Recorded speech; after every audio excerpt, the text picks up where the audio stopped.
பிரச்சனை வருங்கிறது 6ஆம் இடத்தை வச்சு சொல்லலாம். இது 6ஆம் இடம். காரகன் சொல்லியிருக்கிறது. பூமிக்காரகன், வெற்றிக்காரகன். ஜோசியரையும் முடிச்சா நம்பிக்கிட்டு கூடாது. ஏன்னா 4 சுகாதிபதி வீடு, வாகனம், வித்தை, தாய் திசையோ 6 திசையோ 6ல் இருக்கிற திசையோ வந்தால் உங்களுக்கு கெடுதல் செய்ய கிடைக்க போகுதுங்கிறது நிர்ணயம் பண்ணுறது 9ஆம் இடம் பாக்கியஸ்தானம். அது 9 900 900க்கு அண்ணாண்ட ஒரு 8 பெரிய அளவெல்லாம் இதை போய் பலனை கரெக்டாக செய்யும். இதுதான், வேற ஒன்றுமே கிடையாது. அதே மாதிரி மேஷ லக்னத்துக்காரங்க நான் முதல்ல சொன்னதை மறுபடியும் சொல்கிறேன்.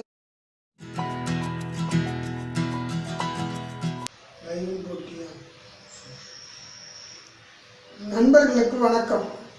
இப்போ உங்களுக்கு காலபுருஷ தத்துவம் சொல்லக்கூடிய மேஷ லக்னம் தான் முதல் லக்னம். இந்த லக்னத்தினுடைய பலாபலன்கள் பொதுவான பலாபலன்கள் எந்த லக்னத்துக்கும் அவங்கவுங்க ஜாதகத்தை பார்த்து தான் தனிப்பலன் சொல்ல முடியும். ஏன்னா இதில் ஜாதகத்தில் லக்னத்துக்கு லக்னம் முதல் லக்னம் தான் உயிர். இதில் அவனுடைய மனம், குணம், உயிர் தத்துவம் இதை தெரிஞ்சுக்கலாம். அதே மாதிரி 2ஆம் இடம்ங்கிறது தனம், குடும்பம், வாக்கு. தனம்னா ஜீவனம். 2வது குடும்பம், அவனுக்கு அமைகிற குடும்பத்தை பற்றி தெரிஞ்சுக்கலாம். 3ஆம் இடம் வாக்கு. இவன் எப்படி பேசுவான், எதெல்லாம் படிப்பான், எந்த உயர்கல்வியை படிப்பான், இல்லை சமக்கல்வியை படிப்பானா, இதை தெரிஞ்சுக்கிறதுங்கிறது பொதுவான இடம். 3ஆம் இடம்ங்கிறது தைரியஸ்தானம். தைரியஸ்தானம் ஒருத்தவனுக்கு வெற்றி, தைரியம், வீரியம், இளைய சகோதரன் சாஸ்திரம் சொல்லுது. இதை வச்சுதான் இது 3ஆம் இடம். இதுவும் பொதுவான பலன்கள். இப்போ நான் சொல்றதெல்லாம் பொதுவான பலன்கள், தனிப்பட்ட பலன் இதில் சொல்ல முடியாது. பொதுவான பலன் தான் உங்களுக்கு சொல்ல முடியும். ஒவ்வொரு ஜாதகத்துக்கும் ஒவ்வொரு விதமாக மாறும். அதனால் 4ஆம் இடம் வீடு, வாகனம், வித்தை, தாய், சுகம், பூமி இத்தனையும் அதில் பேசும். 5ஆம் இடங்கிறது ஒரு மனிதனுடைய புத்தி, அவனுடைய பூர்வ புண்ணியம், அவனுடைய புத்திரர்கள், அவனுடைய குழந்தைங்க எப்படி இருக்குன்னு சொல்லலாம். அவன் பிறக்கும்போதே சொல்லிடலாம் அவன் குழந்தைங்களை பற்றி. அதே மாதிரி 6ஆம் இடங்கிறது எதிரி, கடன், நோய். ஒரு மனிதனுக்கு நோய் எப்படியெல்லாம் தாக்கும், எதிரிங்க எப்படிலாம் உருவாங்க, அவனுக்கு எந்தெந்த பிரச்சனை எந்தெந்த பிரச்சனை வருங்கிறது 6ஆம் இடத்தை வச்சு சொல்லலாம். இது 6ஆம் இடம். 7ஆம் இடம்னு சொல்லக்கூடியது கூட்டு தொழில், கூட்டாளி, நண்பர்கள், பெண்கள், மனைவி. இதை கஷ்டத்தை சொல்கிறது தான் 7ஆம் இடம். சொல்கிறது புரியுதுங்களா? 8ஆம் இடங்கிறது ஒரு மனிதனுடைய ஆயுளை நிர்ணயம் பண்ணுற இடம். இது ஏற்கனவே ஒரு வீடியோவில் சொல்லியிருக்கேன். இருந்தாலும் இந்த 8ஆம் இடங்கிறது ஆயுள் ஸ்தானம். 9ஆம் இடங்கிறது ஒருத்தவனுக்கு தெய்வஸ்தானம், பாக்கியஸ்தானமாக எடுத்துக்கணும். அது பொதுவாக எடுத்துக்கும் போது தகப்பஸ்தானமாக எடுத்துக்கலாம்.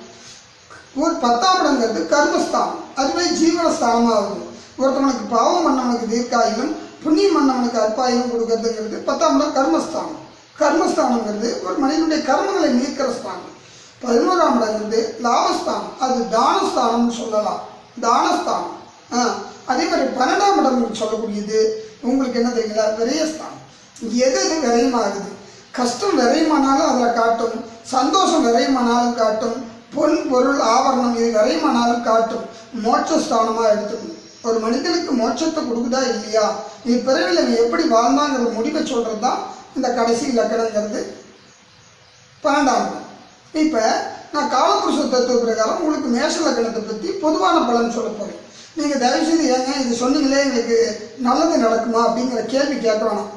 உங்களுக்கு நான் செய்கிற உதவி என்ன தெரியுங்களா, உங்களுக்கு ஒரு உதவி செய்கிறது என்னென்னா ஒரே ஒரு கேள்வி மட்டும் நீங்கள் கேட்கலாம். ஃபேஸ்புக்கில் நீங்கள் அனுப்பிச்சலாம். நீங்கள் இது மாதிரி அனுப்பிச்சி விட்டால் அதுக்கு தகுந்த பதில் என்னால் முடிஞ்ச வரைக்கும் சொல்லுவேன். ஆனால் அக்யூரேட்டாக சொல்ல முடியும். உங்கள் ஜாதகம் இருந்தால் தான் எல்லாத்துக்கும் அக்யூரேட்டாக சொல்ல முடியும். மேஷ லக்னம்னா என்ன, அது நெருப்பு லக்னம். நெருப்புங்கிறது உங்களுக்கு தெரியும், ஹீட். செவ்வாயினுடைய தன்மை உடையது. செவ்வாய்க்குன்னு சொல்லப்படுது இன்னொரு தன்மை இருக்குது, தைரியக்காரகன் சொல்லியிருக்கிறது. பூமிக்காரகன், வெற்றிக்காரகன். செவ்வாய் தான் சகோதரக்காரகன். ஒரு ஜாதகத்தில் செவ்வாய் வளர்த்திருந்தால் அவனுக்கு சகோதரன் நல்லா இருக்கிறான்னு அர்த்தம். செவ்வாய் கெட்டு இருந்தால் சகோதரனே எதிரி ஆவாங்கிறதும் ஒரு விதி. அதுதான் காலபுருஷ தத்துவத்துக்கு மேஷ லக்னம். இந்த லக்னத்துக்கு முதல் கெட்ட கிரகம் சொல்லக்கூடியது எது இல்லைங்களா, சனி பகவானே. ஏன்னா சரலக்னம் ஏற்கனவே சொல்லியிருக்கிறேன். அதுக்கு 11 கூடிய பாதகாதிபதி சனி பகவான். இந்த சனி பகவான் உங்களுக்கு 3, 6, 8, 12 மறைஞ்சி 3ஆம் இடம் லக்னத்துக்கு 3ஆம் இடம், 6ஆம் இடம், 8ஆம் இடம், 12ஆம் இடம். அது சொன்னால் மிதுனம், கன்னி, விருச்சகம், இதில் மீனம் இந்த இந்த ராசியில் மறைஞ்சிருந்தால் உங்களுக்கு நல்லது பண்ணும். ஐயா முதல்ல ஒன்று சொல்லிடுறேன், ராசி வேறு லக்னம் வேறு. ராசியை வச்சு பலன் சொல்கிறதெல்லாம் பொய், லக்னத்தை வச்சு பலன் சொல்கிறது மெய். இந்த செவ்வாய்க்கு 4, 7, 8 பார்வைகள் உண்டு. பார்வையும் பார்க்கணும். இப்போ நான் உங்களை பார்க்குறேன்ல, ஒரு பார்வை அவ்வளோதான். இந்த பார்வையுடைய பலனும் உண்டு. ஒரு 15%, 20% பலன் இருக்கும். ரெண்டாவது கோச்சார பலன், கடைசியாக தான் கோச்சார பலன் இருக்கணும். உங்களுக்கு பிறக்கும் போது என்ன கிரகம் விதிக்கப்பட்டதோ அது நடந்தே தீரும். பரிகாரம் என்பது ஒரு எடுத்துக்காட்டாக நீங்கள் எடுத்துக்கலாம் ஒழிய அதை நீங்கள் முழுசாக எடுத்துக்க வேண்டாம். நீங்கள் உங்கள் கடமையை செய்யுங்க. ஒவ்வொரு ஜாதகத்துக்கும் நான் சொல்கிறது, உங்கள் கடமையை செய்யுங்க. ஜோதிடங்கிறது ஒரு ஊறுகாய் மாதிரி தொட்டுக்கலாம், சாப்பிடக்கூடாது. தேவைன்னா தொட்டுக்கணும், தேவைன்னா சாப்பிடக்கூடாது. அது ஊறுகாய், நல்லா தெரிஞ்சுங்க. ஜோதிடங்கிறது ஒரு வழிகாட்டி. வழிகாட்டிங்கிறது ஒரு வழிகாட்டி நின்றுக்கிட்டு இருக்குதுன்னு நீ வழிகாட்டிக்கிட்டே போய் நின்றுக்கிட்டு இருக்கக்கூடாது. நீ உன் வேலையை பார்க்கணும். வழிகாட்டி இருந்துச்சுன்னா அதை வழிகாட்டி பார்க்கணும், அது காட்டின பார்க்க நீ போயிட்டே இருக்கணும், உன் வேலையை பார்க்கணும். அதுக்கோசரம் வழிகாட்டி காட்டி பிடிச்சின்னு பள்ளம் மேடு வரலாம், நீ தான் பார்த்து போகணும். ஜோசியரையும் முழுசாக நம்பிக்கிட்டு கூடாது, கடவுளை நம்பலாம். அதுதான் தன்னம்பிக்கை. கடவுளை நம்பி போங்க, ஜோசியரை நம்பி போகாதீங்க. நாங்கள் ஒரு வழிகாட்டி தான், எங்களை பெருசாக நீங்கள் எடுத்துக்கூடாது. ஜாதகத்துடைய வழிமுறையை சொல்லணும். அது எல்லாம் தெரிஞ்சு நல்ல ஜோசியராக உங்கள் ஏரியாவில் நல்லா தெரிஞ்ச ஜோசியர்கிட்ட போய் அந்த வழிமுறையை கேட்கலாம், தப்பு இல்லை. வழிகாட்டி நாங்கள்லாம், இது ஒரு உதவி. அது பரிகாரங்கிறது என்னுடைய சாஸ்திரத்தில் வரல. நீங்கள் மன திருப்திக்கு வேணால் செஞ்சுக்கலாம். ஆனால் மேஷ லக்னத்துக்கு என்ன தெரியுங்களா, கொஞ்சம் பொறுமை வேணும். மேஷ லக்னத்தில் பிறந்த அத்தனை பேரும் பொறுமையாக இருக்கணும். பொறுமையாக இருந்தால் சாதிக்கலாம், உண்மையாலுமே சாதிக்கலாம். மேஷ லக்னத்துக்கு 2வது இடம் ரிஷப லக்னம். இந்த ரிஷபத்துக்கு அதிபதி சுக்கராச்சாரியார். உங்களுக்கு தனம், குடும்பம், வாக்கு. இந்த சுக்கர பகவான் உங்களுக்கு நல்லா இருந்துச்சுன்னா தனம், குடும்பம், வாக்கு, நல்ல குடும்பம் அமையும், நல்ல மனைவி அமையும், நல்ல வாழ்க்கை அமையும், ஜீவனத்துக்கு பஞ்சம் இல்லாமல் வாழ்வீங்க உறுதியாக. இதுதான் இந்த மேஷ லக்னத்துக்கு 2வது அதிபதி செய்கிற வேலை. இதுதான் உண்மை. 3ஆம் இடம்ன்றது என்ன தெரியுங்களா, தைரியஸ்தானம், சகோதரஸ்தானம்னு முதலே சொன்னேன். இந்த புதன் பகவான் தான் அதுக்கு அதிபதி. 3க்கும் 6 குடும் ஒரே கிரகமாக வந்து பாருங்க. நான் சொன்னேன் கன்னிக்கும் மிதனத்துக்கும் ஒரே கிரகம். அந்த கிரகம் என்ன தெரியுங்களா, புதன் பகவான். அது உங்களுக்கு நல்லா இருக்கும். கெட்டு போயிருந்துச்சுன்னா உங்களுக்கு பாதிப்பு. அதே மாதிரி லக்னாதிபதியும் உங்களுக்கு செவ்வாய் வருது. சகோதரக்காரர்கள் செவ்வாயும் சகோதர ஸ்தானாதிபதி புதனாகவும் வருது. 2 கிரகம் வருது. 2 பேர் பகை கிரகம். புதன் கெடாமல் தான் உங்களுக்கு சகோதரன் நல்லா இருக்கும். அதேமாதிரி தைரியம் நல்லா இருக்கும். ஏற்கனவே நீங்கள் வீரிய ஸ்தானமாக கொஞ்சம் அவசர புத்தி தான், கொஞ்சம் பொறுத்திருந்தீங்கன்னா சாதிக்கலாம், எல்லாத்தையுமே சாதிக்கலாம். மேஷ லக்னத்தில் பிறந்தவங்களுக்கு செவ்வாய் 8 கூடையும், அவனே ஆயுள் காரணம் வர நல்லா இருக்குது. அதே மாதிரி 4ஆம் இடம் சொல்லக்கூடியது சந்திர பகவான். இந்த மேஷ லக்னத்தில் பிறந்தவங்களுக்கு தாய் மேலே பாசமாக இருப்பாங்க. ஏன்னா 4 கூடையும் சுகாதிபதி. வீடு, வாகனம், வித்தை, தாய் சுகம், தாய் சொத்தெல்லாம் உங்களுக்கு கிடைக்கிறதுக்கு வாய்ப்பு இருக்குது இந்த சந்திர பகவான் கெடாமல் இருந்தால். இன்னொன்று சொல்கிறேன் கேளுங்க, இந்த வளர்பறை சந்திரன், தேய்பறை சந்திரன் ஒன்று இருக்குது. இந்த மேஷ லக்னத்துக்காரங்களுக்கு தேய்பறை சந்திரன் 3ஆம் 12 இருந்தால் ராஜயோகத்தை கொடுக்கும். வளர்பறை சந்திரன் 3ஆம் 12 இருக்கக்கூடாது. நீங்கள் ஜோசியம் கற்றுக்கிற மாதிரியே நான் சொல்கிற மாதிரி உங்களுக்கு தெரியும். ஜோசியங்கிறது ஈஸிங்க, ஒன்றும் பெரிய கஷ்டம் இல்லை. இவருங்க ஜோதிடம்லாம் ஒரு கடல் கிடையாது. நீச்சடிக்கு தெரிஞ்சவனுக்கு கடலும் குட்டையும், நீச்சடிக்கு தெரியாதவனுக்கு குட்டையும் கடல். நான் கொஞ்சம் ஓப்பனாக தான் பேசுவேன். ஜோதிடங்கிறது ஒன்று கற்றுக்க முடியாது. ஆனால் அது விற்றால் தான் பாவம் வந்துடும். அது தவறாக பயன்படுத்தினா பாவம் வந்துடும். அதனால தான் சில பிரச்சனைகளை சந்திக்கிறாங்க ஜோசியருங்க, அதை தவறாக பயன்படுத்துறதுனால. இது ஒரு உதவி. நான் மறுபடியும் அதுதான் சொல்கிறேன் உங்களுக்கு, இது ஒரு உதவி, இது ஒரு வழிகாட்டி. நீங்கள் பண்ணக்கூடாது தவறு. ஏதோ ஜோசியங்கிறது ஒருத்தரை பார்த்துட்டு தூக்கி போட்டு வேலையை கவனிக்கணும். உழைப்பு, வாழ்க்கையில் உழைப்பில் முன்னுக்கு வரும். சொல்கிறது புரியுதுங்களா? அதே மாதிரி இந்த 5ஆம் இடங்கிறது புத்திஸ்தானம். உங்களுக்கு நல்ல குழந்தைங்க கிடைக்குதா, கெட்ட குழந்தைங்க கிடைக்குதாங்கிறத நிர்ணயம் பண்ணுறது இந்த 5ஆம் இடம். அது நீங்கள் பிறக்கும் போதே எழுதியாச்சு. அது முதல்ல ஒரு வாசகம் கொடுப்பாங்க பாருங்கள், ஜனனி ஜென்ம சௌக்கியானம் வர்த்தனை கூட சம்பந்தமாக பதவி பூர்வ புண்ணியானம் லிக்தே ஜென்ம பத்திரிக்கா. அதுக்கு என்ன அர்த்தம் தெரியுங்களா? நீ பிறக்கும் போதே அப்பா, அம்மா, அண்ணன், தம்பி, அக்கா, தங்கச்சி, பொண்டாட்டி, புள்ள குட்டி, பேரன், பேத்தி, நல்லது கெட்டது, பாவ புண்ணியம், மரணம் வரைக்கும் எழுதியாச்சு. நிர்ணயிக்கப்பட்டது, விதிக்கப்பட்டது, விதிக்கப்பட்டது. சாஸ்திரங்கிறது விதிக்கப்பட்டது. சாஸ்திரத்தை எழுதினவர்களாம் கடவுள்கள், அவங்களாம் நம்மளை மதிக்கணும், நம்ம அவங்கள மதிக்கணும். அதே மாதிரி 5ஆம் இடம் உங்களுக்கு நல்ல புத்தி இருக்குதா, கீழ்த்தரமான புத்தி இருக்குதாங்கிறத கண்டுபிடிக்கிறது 5ஆம் இடம். 6ஆம் இடம் தான் முதலே சொன்னேன், எதிரி, கடன், நோய். அந்த 6 கூடையும் உங்களுக்கு வலுக்கக்கூடாது. 6 கூடையும் கெட்டிருந்தால் அல்லது அது நீச்சமாக இருந்தால் உங்களுக்கு எதிர்காலத்தில் அந்த 6வது திசையோ 6 கூடைய திசையோ 6ல் இருக்கிற திசையோ வந்தால் உங்களுக்கு கெடுதல் செய்யாது. 7ஆம் இடம் உங்களுக்கு மனைவி, நல்ல மனைவி, நல்ல கணவன், நல்ல கணவன், நல்ல மனைவி. நல்ல கணவன் நல்ல மனைவி அமைகிறதுலாம் அந்த 7ஆம் இடத்தை வச்சு தான். உங்களுக்கு கூட்டாளி, கூட்டுத்தொழில், நண்பர்கள் இவங்கெல்லாம் அமையிறது. இதை வச்சு சொல்லிக்கலாம். உனக்கு நண்பன் வந்து நல்லவனா கெட்டவனா, நண்பன் திருடனா வருவானா, ஏமாத்துறவனா வருவானா, ஃப்ராடாக வருவானா, நான் கூட்டுத்தொழில் செய்யலாமா வேண்டாமா, கூட்டாளிகளால் எனக்கு பிரயோஜனம் உண்டா இல்லையா அப்படிங்கிறத நிர்ணயம் பண்ணுறது 7வது இடம். ஐயா எல்லாத்த விட முக்கியமானது சாரம். அந்த கிரகம் உட்காந்துருக்கிற சாரத்தை பார்க்கணும். நீங்கள் தயவுசெய்து அதை பார்க்காம ஈஸியாக போய் எனக்கு 7ல் சுக்கரன் ஆட்சி பெற்றுக்குது ஆகோ ஓகோன்னு சொல்கிறதெல்லாம் தப்பு. ஆட்சி, உச்சம், மூலதிரிகோணம், நட்பு, பகை, சமம் இதெல்லாம் பொய். உட்காந்துருக்கிறது எத்தனை விதமாக அதை பிரித்து பார்க்கணும். எடுத்த ஒன்று பார்க்க முடியாது. பார்வை இருக்குது, சாரம் இருக்குது, எல்லாத்தையும் பார்க்கணும். பார்த்துட்டு தான் ஒரு கிரகத்து பலன்னு சொல்லணும். எடுத்தோடனே நான் இப்போ பேசணும்னு சொல்லி ஐயா மேஷ ராசிக்கு எப்படி இருக்குது, மேஷ லக்னத்துக்கு எப்படி இருக்குதுன்னு என்னால் சொல்ல முடியாது. பொய் அதெல்லாம். இப்படி சொல்கிறது எல்லாம் பொய். நான் இப்போ என்கிட்ட நான் நேரடியாக பேசும்போது என்கிட்ட கேள்வி கேட்குறீங்க, எங்கள் மேஷ லக்னத்துக்கு எப்படி இருக்குது, அந்த குளத்தூர் பக்கத்தால் ஒரு கோயில் இருக்குது, கும்பகோணத்து பக்கத்தால் ஒரு கோயில் இருக்குது, அங்கே போய் குளிச்சா சரியாக போய்டும், விளக்கு போட்டால் சரியாக போய்டுங்கிறதெல்லாம் பொய். நல்லா புரிஞ்சுக்கிங்க. உனக்கு என்ன விதிக்கப்பட்டதோ விதைக்கப்பட்டதோ தெரிஞ்சுக்கலாம். ஜோசியத்தில் மாற்ற முடியாது. நல்லா புரியுதுங்களா? 8ஆம் இடம்னு சொல்லக்கூடியது உங்களுக்கு ஆயுள் ஸ்தானம். அதான் சொன்னேன், 8ஆம் இடத்துக்கு அதிபதினு சொல்லக்கூடிய செவ்வாய். செவ்வாய் நல்லா இருந்துச்சுன்னா உங்களுக்கு ஆயுள் தீர்க்கும். அதே சனி உங்களுக்கு வந்து பதகாதிபதியாக இருந்தாலும் 10 கூடிய தொழில் ஸ்தானாதிபதியாக இருக்கும். அதை நம்ம எடுத்துக்கணும். 9ஆம் இடங்கிறது பாக்கியஸ்தானம், தெய்வஸ்தானம், தகப்பஸ்தானம். உனக்கு நீ கடவுள் நம்பிக்கை உண்டா, மூட நம்பிக்கை இருக்குதா இல்லையா, தன்னம்பிக்கை இருக்குதா இல்லையா, உனக்கு என்னென்ன கிடைக்க போகுதுங்கிறத நிர்ணயம் பண்ணுறது 9ஆம் இடம் பாக்கியஸ்தானம். அது தர்மஸ்தானம்.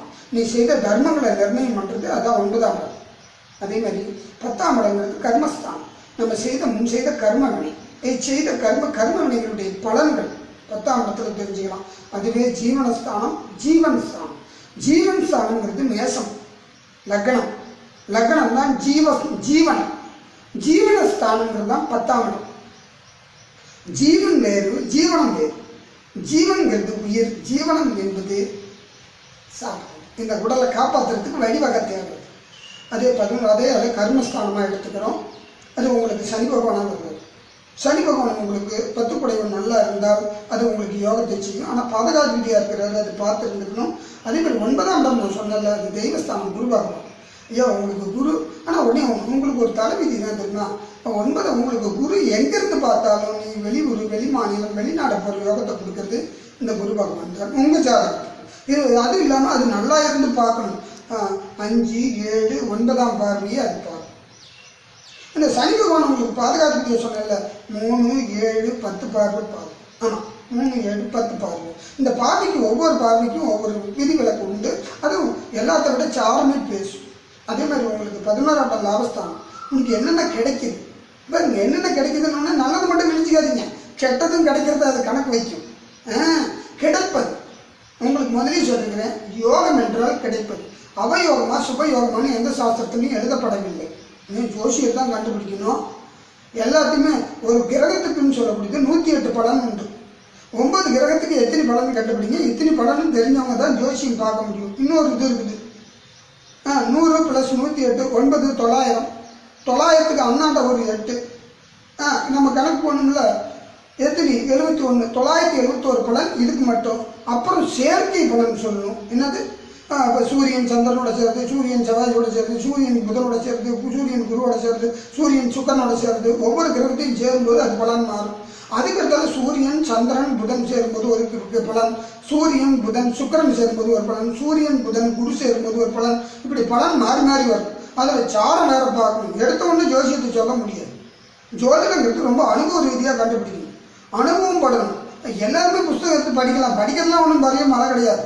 அனுபவத்தில் வர்றதான் எந்த துறையிலையுமே நீங்கள் அனுபவத்தில் ஈடாக வந்து படித்து வர முடியாது. அது மாதிரி அனுபவ ரீதியாக வரணும். அது மாதிரி 11ஆம் இடம் லாபஸ்தானம். உங்களுக்கு என்னென்ன கிடைக்குது, கெட்டது கிடைக்குதா, நல்லது கிடைக்குதான்னு சொல்கிற இடம் தான் அந்த லாபஸ்தானம். ஏன் லாபஸ்தானத்தில் எனக்கு 4 கிரகம் உட்காந்துருக்கீங்க. அது பாதகாதிபதி, பாதகஸ்தானம். மேச லக்னத்தில் பிறகு உங்களுக்கு 11 அத்தனை கிரகம் உட்காரக்கூடாது. எத்தனை கிரகம் உட்காந்தாலும் இந்த சனி கெட்டடிச்சுன்னா ராஜயோகத்தை கொடுக்கும். ராஜயோகங்கிறதுனா இந்த யோகம் என்பது கிடைப்பது. அவயோகமா சுபயோகமா அதை முதல்ல பாருங்க. சும்மா தெரியாமல் போய் உடனே எனக்கு வந்து 11 லட்சம் கிரகம் இருக்குது, எனக்கு குருச்சந்திர யோகம் இருக்குது, குருமங்கல யோகம் இருக்குது, காலசர்ப்ப யோகம் இருக்குது, எங்களுக்கு வந்து கஜகேசரி யோகம் இருக்குது. அதெல்லாம் சும்மா. ஒரு ஜாதகத்தில் 5 கிரகம் வளர்த்துருக்கோம், ஆட்சி உச்சம் மூணு திரிகோணம் எல்லாமே பெற்றிருக்கும். ஆனால் ஒரு பாதுகாப்பு வளர்த்துருந்தா அத்தனையும் அடிப்படும். சொல்கிறது புரியுதுங்களா? 10 நிராயுதபாணி இருக்கிற இடத்துல ஒருத்தன் ஆயுதம் வச்சுட்டு நிற்கிறான், அவனை நீங்கள் 10 பேர்த்துல யார் வெல்ல முடியாது. அது மாதிரி பாதுகாப்பு வளர்க்கக்கூடாது. ஒரு ஜாதகத்தில் இந்த அதான் சொல்கிறாங்க, கெட்டவன் கிட்டிடின் ராஜயோகம். அந்த பாதுகாப்பு கெட்டடிச்சுன்னா யோகத்தை தானே கொடுக்குது. எந்த கிரகமும் வளர்க்க வேணாம். உனக்கு எதிரிங்க இல்லாமல் இருந்தாவே நீ பணக்காரனா வாழலாம் ஐயா. எதிரிங்க இல்லாட்டினாவே நீ பெரிய அளவு வாழலாம். இதை அதை போய் கேட்டுக்கிட்டு இருக்கிற. நான் சொல்கிறது கரெக்டுங்களா? ஒருத்தவனுக்கு எதிர்ப்பு இல்லாட்டினாவே அவன் எல்லாத்துலையும் ஜெயிச்சிட்டான்னு அர்த்தம். அவனுக்கு குழந்தைங்க எதிர்ப்பு இல்லாமல், அவனுடைய பொண்டாட்டி எதிர்ப்பு இல்லாமல், அவனுடைய சொந்த பந்தம் எதிர்ப்பு இல்லாமல், அவனுக்கு யாருமே எதிர்ப்பு இல்லாட்டினா அண்ணன் போஸ்ட்டு ஈஸியாக ஜெயிச்சிடலாம். இதுதாங்க அந்த ஜாதகத்தினுடைய தன்மை. 12ஆம் இடங்கிறது உங்களுக்கு விரயஸ்தானம். ஐயா, அந்த விரயஸ்தானத்தை சாதாரணமாக எடுத்துப்பாங்க. கெட்டதும் விரயமாகும், நல்லதும் விரயமாகும். எந்த விதத்தில் உங்களுக்கு கிரகம் உட்காந்துருக்குதோ அந்த விதத்தில் உங்களுக்கு இதாகும். அதே மாதிரி நீங்கள் ஒவ்வொரு கிரகத்துக்கும் ஒவ்வொரு ஜாதகமும் ஒவ்வொரு விதமாக பலன் சொல்லும். எல்லா ஜாதகமும் ஒரே மாதிரி பலன் சொல்லாது. உங்களுக்கு வந்து ஒரு கட்டத்தில் 9 விதமாக பிரித்து இருக்கிறோம். ஒரு ராசி கட்டத்தில் லக்னம் தான் முக்கியம், நல்லா மறந்துடாது. ராசி கட்டத்தில் என்ன விதம் சொல்லுதுன்னு நல்லா தெரிஞ்சுக்கிங்க. ஒரு ராசி கட்டத்தில் 3 நட்சத்திரம், அதில் 9 பாதம், 9ஆக பிரிக்கப்பட்டு இருக்கிறது ஒரு ராசி கட்டம். அதில் அது என்ன சாரத்தில் இந்த கிரகம் உட்காருதோ அந்த பலாபலனை கரெக்டாக செய்யும். இதுதான், வேறு ஒன்றுமே கிடையாது. அதே மாதிரி மேஷ லக்னத்துக்காரங்க, நான் முதல்ல சொன்னதை மறுபடியும் சொல்கிறேன். இப்போ உங்களுக்கு 12 கட்டத்தையும் பிரித்து சொல்லியிருக்கேன். இந்த 12 கட்டத்துக்கு ஏன் பிரித்து சொன்னோன்னா, நீங்கள் விளக்கம் கேட்கறது நிச்சயமாக பொது பலன் கேட்காதுங்க, தனிப்பலன் தான் பேசும். இது நான் சொன்னது பொது பலன், இது வந்து ஒரு அப்ராக்சிமேட். ஆனால் வந்து நான் சொன்னது அக்டிவிட்டி இருக்குது. ஐயா, இன்னமும் சொல்கிறேன், விதிக்கப்பட்டது விதைக்கப்பட்டது. இதை வந்து யாராலையும் மாற்ற முடியாது. நான் உங்களுக்கு ஒரு எக்ஸ்ட்ரா ஒரு இது சொல்கிறேன். இந்த நியூமர்லஜின்னு ஒன்று சொல்கிறாங்க. அதை உங்களுக்கு அடுத்த தடவை இதை பற்றி உங்களுக்கு பேசுவேன். சொல்கிறது புரியுதுங்களா? இதை நியூமர்லஜி பற்றி பேசினா தான் உங்களுக்கு சில நல்லது கிடைக்கும். இப்போ உங்களுக்கு மேஷ லக்னத்தை பற்றி சொல்லியிருக்கிறேன். மேஷ லக்னம் ரொம்ப அற்புதமான லக்னம். ஹிட் செவ்வாய் பகவானுடைய முருகனை கும்பிடுறது நல்லது. முருகனை கும்பிட்டா வாழ்க்கையில் முன்னேறலாங்கிறத சொல்லி நான் விடைபெறுகிறேன். நன்றி, வணக்கம். நீங்கள் பார்த்துட்ருக்கிறது கிறிஸ் குட்மேன் சேனல். இந்த சேனலில் ஜோசியை பற்றி தகவல்களும் ஆன்மீக பற்றிய தகவல்களும் போட்டுருக்குறோம். முடிஞ்சால் சப்ஸ்கிரைப் பண்ணிக்கோங்க. வாரம் ஒரு முறை யூடியூப்பில் லைவ் ஃப்ரீயாக அஸ்ட்ராலஜி சொல்லிகிட்ருக்குறோம், அதாவது இலவசமாக ஜோதிடம் சொல்லிகிட்ருக்குறோம். வாரம் ஒரு முறை சப்ஸ்கிரைப் பண்ணிங்கன்னா நோட்டிஃபிகேஷன் வரும். நீங்கள் இதில் ஜாயின் பண்ணிக்கலாம், ஃப்ரீயாக தெரிஞ்சுக்கலாம்.